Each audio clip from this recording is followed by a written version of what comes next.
Bonjour, ici Dr Pierre Gilbert au nom de Plein Feu sur l'heure juste. Encore une fois aujourd'hui, nous vous invitons à parcourir avec nous les distances bibliques que nous retrouvons bien sûr dans la parole et dans le temps, dans l'histoire, afin que nous puissions comprendre ensemble des mystères qui jusqu'à date n'avaient pu être révélés faute de connaissance.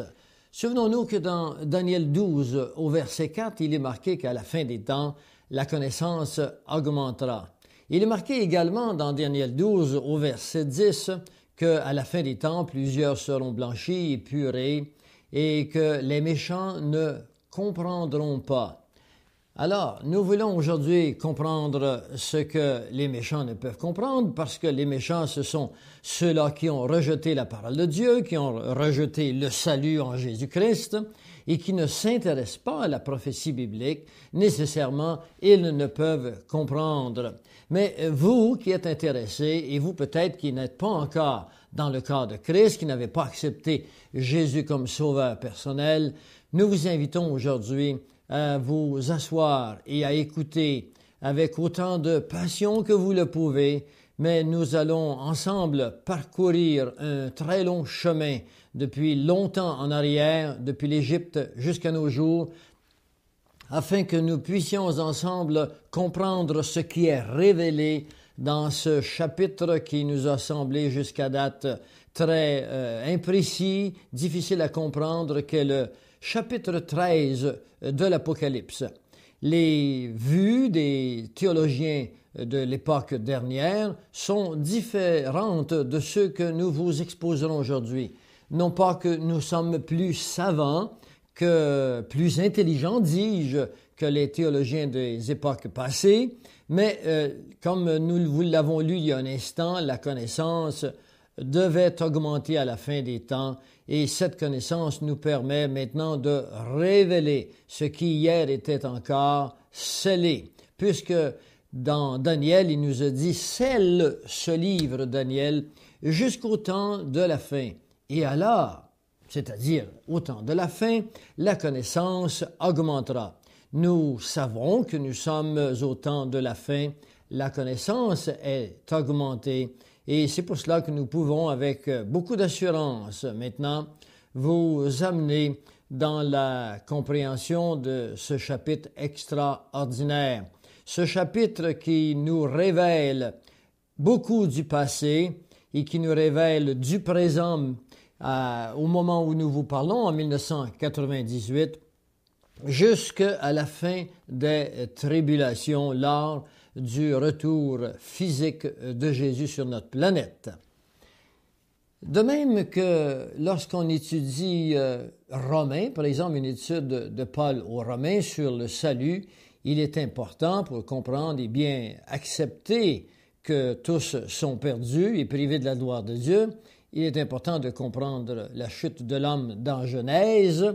De la même façon, il est important qu'en étudiant ce chapitre 13, vous compreniez qu'il nous faut également retourner dans certains livres du passé, de certains livres de l'Ancien Testament, bien sûr, spécialement Daniel, Isaïe, et nous verrons comment Daniel vient ouvrir des portes sur la compréhension de Apocalypse 13, qui n'est qu'une extension finalement de ce qui est dit dans le passé, puisque l'Apocalypse est le seul livre qui chevauche à la fois sur l'Ancien et le Nouveau Testament. Alors nous vous invitons maintenant à lire avec moi, prenez une Bible et lisez avec moi le chapitre 13 du verset 1 au verset 10, et ensemble nous allons explorer, verset par verset, nous allons analyser la signification profonde et pertinente, actuelle de ce chapitre de l'Apocalypse. Alors, c'est Jean qui parle ici, qui reçoit de l'ange Gabriel ces révélations, et il les écrit, bien sûr. Alors, il s'agit ici d'une bête qui monte de la mer. Puis je vis monter de la mer une bête qui avait 10 cornes et 7 têtes, et sur ces cornes 10 diadèmes, et sur ses têtes des noms de blasphème. La bête que je vis était semblable à un léopard. Ses pieds étaient comme ceux d'un ours, et sa gueule comme une gueule de lion. Le dragon lui donna sa puissance et son trône et une grande autorité. Et je vis l'une de ses têtes comme blessée à mort, mais sa blessure mortelle fut guérie. Et toute la terre était dans l'admiration derrière la bête. Et ils adorèrent le dragon parce qu'il avait donné l'autorité à la bête. Et ils adorèrent la bête en disant, « Mais qui est semblable à la bête et qui peut combattre contre elle? » Autrement dit, qui peut se battre avec la bête?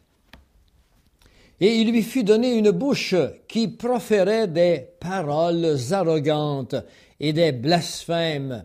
Et il lui fut donné de pouvoir agir pendant 42 mois. Et elle ouvrit sa bouche pour proférer des blasphèmes contre Dieu, pour blasphémer son nom et son tabernacle, et ceux qui habitent dans le ciel. Il lui fut donné de faire la guerre aux saints et de les vaincre. Il lui fut donné autorité sur toute tribu, tout peuple, toute langue et toute nation. Et tous les habitants de la terre l'adoreront, ceux dont le nom n'a pas été écrit dès la fondation du monde dans le livre de vie de l'agneau qui a été immolé. Si quelqu'un a des oreilles, qu'il entende, c'est-à-dire qu'il comprenne. Si quelqu'un mène en captivité, il ira en captivité. Et si quelqu'un tue par l'épée, il faut qu'il soit tué par l'épée. C'est ici la persévérance et la foi des saints. Alors, regardons ensemble par verset ce que signifient ces symboles, ce que signifient ces déclarations qui nous ont semblé trop longtemps, hélas, mystérieuses. Alors, la bête qui monte de la mer, c'est-à-dire celle qui monte des nations ou celle qui monte de l'humanité tout entière. D'abord, quelles sont ces têtes? Dans Apocalypse 17, les versets 9 et 10, il est marqué « Et l'ange me dit, « Pourquoi t'étonnes-tu? Je te dirai le mystère de la femme et de la bête qui la porte, qui a 7 têtes et les 10 cornes. » On voit ici que le prophète Daniel, lorsqu'il reçoit cette révélation de l'ange Gabriel, il est aussi étonné que vous et que moi. Et il se pose la question. Et alors l'ange saisit son étonnement et lui dit, « Mais ne t'étonne pas, je vais te révéler ce mystère. » Il lui dit au verset 9, dans le chapitre 17, il lui dit, « C'est ici l'intelligence, c'est-à-dire l'information, qui a de la sagesse, qui a de la connaissance. Les 7 têtes sont 7 montagnes sur lesquelles la femme est assise. Ce sont aussi 7 rois. 5 sont tombés, un existe, l'autre n'est pas encore venu. Et quand il sera venu, il doit rester peu de temps. Alors, il y a ici énormément de significations. D'abord, la femme qui est assise, il ne s'agit pas, bien sûr, au sens littéral du mot, d'une vraie personne de genre féminin qu'est une femme. Il s'agit d'un symbole qui veut dire un système, un prototype un mode de pensée, un mode d'action que nous verrons. La Bible nous parle de 4 femmes précises. Et alors, il nous dit des choses qui sont importantes pour nous. Il nous parle donc de ces notions que je vous invite à garder à l'esprit. Il s'agit toujours des 7 têtes et des 10 cornes qui ont une signification différente, mais qui à la fin des siècles deviendront comme cohabitantes, deviendront associées l'une à l'autre. Il dit quelque chose d'important quand on se situe dans le temps, puisque Israël et Jérusalem demeureront au cours de cette étude. Et si vous êtes des étudiants bibliques, vous êtes habitués à comprendre que l'horloge de l'humanité, c'est Israël. Et c'est pour ça que Dieu s'est fait un peuple. Et ce peuple marquera l'histoire. Il ne marquera pas toujours l'histoire par sa fidélité à Dieu, mais il marquera l'histoire parce que Dieu a un plan à travers ce peuple. Et c'est par ce peuple qu'il nous sera révélé en même temps le temps de l'humanité que nous pouvons voir dans Daniel au chapitre 9. Il nous dit quelque chose ici de très important. Il nous dit 5 sont tombés. Mais de quoi s'agit-il exactement? Il nous parle des montagnes. Il nous dit que 5 sont tombés. Les montagnes sont des empires, des royaumes. Et 5 sont tombés. Quand sont-ils tombés? Ils sont tombés au moment où l'ange Gabriel est en train de faire cette révélation à Jean, qui est sur l'île de Patmos. Nous sommes donc vers l'an 95 de notre ère. Donc, pour savoir qui sont ces 5 qui sont tombés, il faut aller dans le passé. Il faut aller avant Jean. Et l'histoire vient à notre secours pour nous montrer que ces 5 sont 5 empires qui ont régné et qui ont eu des relations, bien sûr, difficiles, des relations d'imposteurs avec et sur le peuple hébreu, avec Israël et Jérusalem. Et l'histoire nous montre qu'il s'agit ici de l'Égypte, qui, pour la première fois dans l'histoire, devient sensible ou prend une signification face au peuple hébreu, avec Jacob qui monte en Égypte avec Joseph, avec les siens, c'est-à-dire pour aller, bien sûr, chercher du grain lors de cette famine qui eut lieu en Israël. Nous sommes environ en l'an 1871 avant Jésus-Christ. Et cette deuxième qui viendra dans l'histoire d'Israël, ce sera bien sûr la Syrie vers l'an 601 avant Jésus-Christ. Et nous connaissons bien sûr cette autre captivité qu'on appellera la captivité babylonienne de l'an 606 avant Jésus-Christ jusqu'à l'an 536 avant Jésus-Christ. Rappelons-nous que nous descendons vers l'an 0, vers l'an 1, puisque nous sommes loin dans le passé, et qu'à partir de Jésus-Christ, nous recommençons l'histoire du calendrier. Le temps s'est arrêté subitement lors de la venue de Jésus, et quoi qu'en disent ceux qui ne croient pas en Jésus-Christ, il faut quand même qu'ils admettent qu'à chaque jour, lorsqu'ils consultent le calendrier, nous sommes et nous ajustons en fonction de la naissance de Jésus. Et finalement, lorsque Babylone sera assiégée, ce sera l'empire médo-persien qui s'emparera de Babylone et qui entrera en relation avec les Israélites, qui nous connaissons l'histoire de Cyrus et de Darius, qui permettront à Esdras et à Néhémie de venir reconstruire le temple. Et ça se passe entre 536 à l'an 330 avant Jésus-Christ. C'est cet empire, l'empire médo-perse, qui fait partie des 5 qui sont tombés. Et finalement, nous devons retourner en Grèce avec Alexandre le Grand, qui conquit le monde de l'époque de l'an 330 à l'an 30 avant Jésus-Christ. La Grèce règne sur Israël, bien sûr, et sur les pays autour de la Méditerranée. Et ensuite, il nous dit « un existe ». Alors, la question qu'on doit se poser, quel est cet empire qui existe au moment où Jean reçoit ces documents, reçoit ces révélations de la part de l'ange Gabriel? Eh bien, celui qui existe à ce moment, c'est l'Empire romain qui débute environ vers l'an 63 avant Jésus-Christ pour s'écouler, comme il est connu dans l'histoire, vers l'an 476 de notre époque, de notre ère. Et il dira après, l'autre doit venir, mais il n'est pas venu. Et quand il viendra, dit-il, il donne des indications précises, il doit rester peu de temps.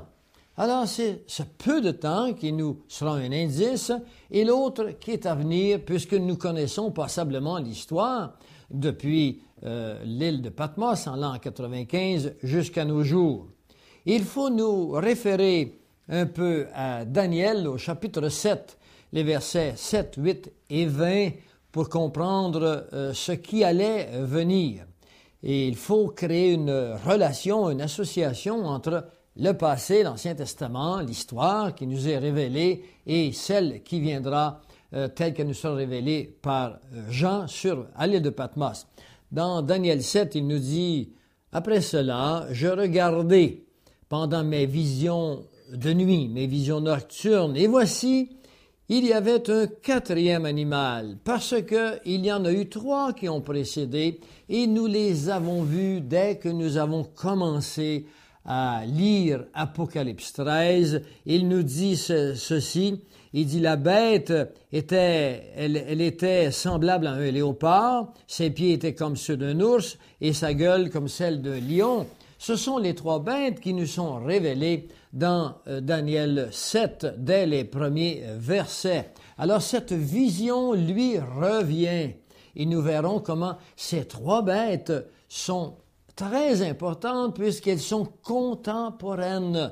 Elles sont contemporaines non pas du temps de Daniel, puisque Daniel est une vision qui se projette dans le futur, un futur qui est maintenant de notre présent à nous. Lisons ce qu'il en dit. Il nous dit, il y avait un 4e animal qui était terrible, il était épouvantable, il ne dit pas qu'il était fort, il nous dit qu'il était extraordinairement fort. C'est un épithète qui vient renforcer le mot fort. On doit s'attendre à quelque chose qui n'a pas existé dans le passé. Il avait de grandes dents. Avec des dents, on mange. Et il mangeait. Alors, il explique. Il brisait et il foulait aux pieds ce qui restait. Ce qui suppose que déjà il y a eu des dégâts. Il brisait ce qui restait. Il était différent de tous les animaux précédents. Et il avait 10 cornes. Alors, voilà que nos 10 cornes entrent sur la scène.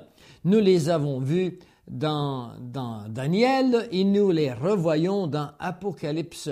On les voit dans Daniel 2, nous verrons que ces 10 cornes sont également les 10 orteils de la statue de Nabuchodonosor et il est important de comprendre ces choses. Je considérais les cornes et voici une autre petite corne sortie du milieu d'elle, du milieu de ces 10 cornes. Une sort, et 3 des premières cornes furent arrachées devant cette corne. Alors on parle de cette petite corne.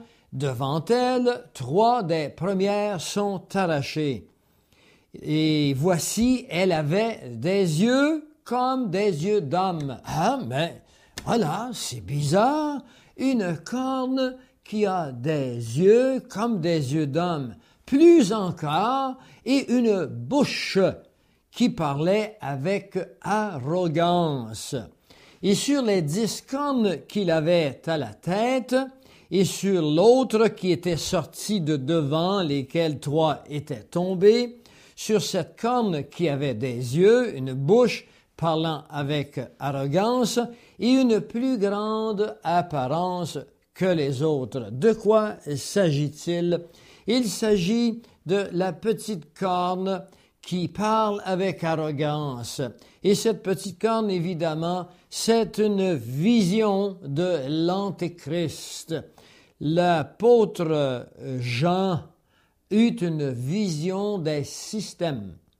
Mais Daniel a une vision de l'Antéchrist, d'une personne. Ce ne sont pas des systèmes qui ont des yeux et qui ont une bouche qui parle avec arrogance.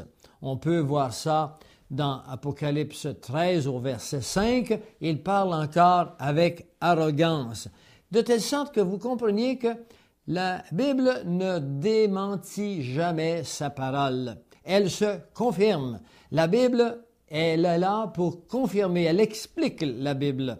Bien sûr, ça prend du temps, ça prend des profondeurs, il faut étudier en profondeur. Mais pour obtenir un diplôme, pour devenir un ingénieur, devenir un docteur, pour devenir un technicien quelconque, il faut aller à l'école des années de temps. Lorsqu'il s'agit de choses aussi importantes que la parole de Dieu, moi, je vous invite à y mettre un peu de temps, un peu d'effort, à comprendre la nature du monde dans lequel nous vivons et surtout, puisqu'il y a à l'intérieur de tout homme une espérance, eh bien, cette espérance ne doit pas être vidée de son sens profond. Le chrétien, spécialement, est appelé à ne pas mourir par faute de connaissance. Il est appelé à avoir la révélation de Dieu. Paul nous dira aux Thessaloniciens, vous n'êtes pas dans les ténèbres pour que ce jour vous surprenne. Nous sommes les enfants de la lumière. La lumière, elle luit dans les ténèbres, c'est-à-dire que les ténèbres, ce n'est pas seulement que l'humanité qui ne cherche pas Dieu, même si c'est cela, les ténèbres, c'est également l'ignorance de ce que nous étions, de ce que nous sommes, où va l'homme, d'où il vient. C'est la méconnaissance totale. Lorsqu'un enfant arrive au monde, il ne connaît rien, il doit tout apprendre. Alors, les 10 cornes ou les 10 rois sortiront donc de ce 4e animal que nous retrouvons dans Daniel 7.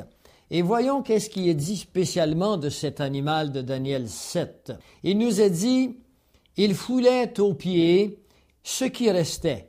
Il était différent de tous les animaux précédents. Les animaux précédents, nous l'avons vu, il s'agissait d'un léopard, il s'agissait d'un ours et il s'agissait également d'un lion. Et nous verrons que, bien sûr, ces animaux, étant donné qu'ils doivent être contemporains, représentent, vous pourrez le voir, ils sont expliqués avec beaucoup plus de détails dans des cassettes que nous avons produites au préalable, qui s'appellent Daniel 2, Daniel 7 et Daniel 9. Et vous aurez en détail, au verset près, la signification de ces symboles importants. Pour vous placer dans le contexte, le léopard représente l'Allemagne, l'ours représente la Russie, et puis bien sûr le lion, avec ses lionceaux de Jérémie 50 et 51, représente l'Angleterre, les États-Unis et ses colonies. Mais nous voulons juste vous donner quelques notions afin de ne pas se perdre en conjoncture. Nous voulons revenir sur ce verset où il est dit « Il était différent des animaux précédents ». Alors, ne cherchons pas dans le 4e animal des points qui nous permettront de trouver des cohérences avec les 3 premiers, puisqu'il nous dit bien qu'il est différent de ceux qui sont précédents. Et il avait 10 cornes. Ces 10 cornes représentent des régions ou des biorégions de la planète Terre qui sont confirmées dans ces cassettes que nous vous avons présentées, mais que nous aimons bien vous présenter maintenant, histoire de vous faire comprendre tout de suite que la planète Terre a déjà été divisée en 10 grandes régions par une organisation semi-secrète qu'on appelle le Club de Rome, qui fut fondé en 1968 et qui divisa la planète Terre en 10 biorégions qui constitueront justement ces 10 cornes tels qu'ils ont été prophétisés par Daniel. Et nous verrons que ces 10 cornes sont également les 10 orteils de la statue que Nabuchodonosor voit en rêve et non pas la statue qu'il se fera bâtir pour extensionner son royaume. Et il me parlant ainsi, il dit, c'est un 4e animal qui existera sur la terre. Le Verbe est au futur. Il n'est donc pas pour le temps de Daniel, il est au futur. Il sera différent des royaumes, les autres royaumes, et qui dévorera toute la terre. Ceci nous montre, le mot toute la terre, nous montre que ce sont ces 10 royaumes qui ont été préalablement, dès 1968, qui ont été préparés par un club d'hommes, un club élitique d'hommes qui croient trouver des solutions pour notre planète, mais des solutions en rejetant Jésus-Christ. Et c'est pour ça que cette prophétie est maintenant réalisée. La pierre qu'ont rejeté les nations, ils ne se sont pas occupés de ce que Dieu dit, de la façon dont nous devions bâtir ce monde. Ils l'ont fait à leur façon. La façon qu'ils le feront, ce sera par la violence. On sait de par Daniel 8 qu'il est le Dieu des forteresses, c'est-à-dire de la force, et il nous dit qu'il dévorera toute la terre, et non pas qu'il apportera du bien à toute la terre. Il est bien dit qu'il la dévorera, la foulera, la brisera. Les 10 cornes, ce sont 10 rois. Bien sûr, cet homme, cette petite corne que nous avons vue, qu'il s'agit d'un homme, l'Antéchrist, placera des hommes sur cette biorégion, ces 10 régions, et puis ils régneront avec lui. Ce sont également 10 rois qui s'élèveront de ce royaume. Et là, il nous a dit un autre s'élèvera après eux. C'est justement cette petite corne qui est un homme, qui est une personne qui s'appellera l'Antéchrist. Il nous a dit, il sera différent des premiers et il abaissera 3 rois. Et c'est là qu'il y a beaucoup de confusion. Il abaissera 3 rois. Et malheureusement, dans les milieux d'études bibliques, on cherche souvent le moment où il n'existera plus que 7 biorégions, puisqu'il abaissera 3 rois. Mais la Bible ne nous dit nullement que qu'on se débarrasse des rois, qu'il faut nécessairement se débarrasser des royaumes. Il faut comprendre que cette petite corne, cette personne qui s'appellera l'Antéchrist, se débarrassera de 3 rois pour lui régner sur ces 3 royaumes, ce qui lui donnera beaucoup de prestige et de possibilités d'action. Évidemment, il est marqué ici dans Apocalypse 17 au verset 10, il nous dit bien, ce sont aussi 7 rois. 5 sont tombés, nous avons vu quels sont ces 5. Un existe, l'autre n'est pas encore venu, et quand il sera venu, l'autre, il doit rester peu de temps, c'est-à-dire la 7e tête. Alors, il ne faut pas mêler les têtes et les cornes. Les cornes, bien sûr, représentent les 10 biorégions, alors que les têtes représentent des empires, des rois qui ont régné dans le passé. Les 6 premières ont été des empires. Et là, maintenant, je voudrais que vous apportiez de l'attention à ce que je veux vous apporter comme notion. Autrement, vous aurez de la confusion. Et avec de la confusion dans des notions aussi importantes que celles que nous sommes en train de bâtir avec vous, eh bien, c'est de nature à ne pas vous faire comprendre toute la réalité et la profondeur de cette étude extraordinaire qui vous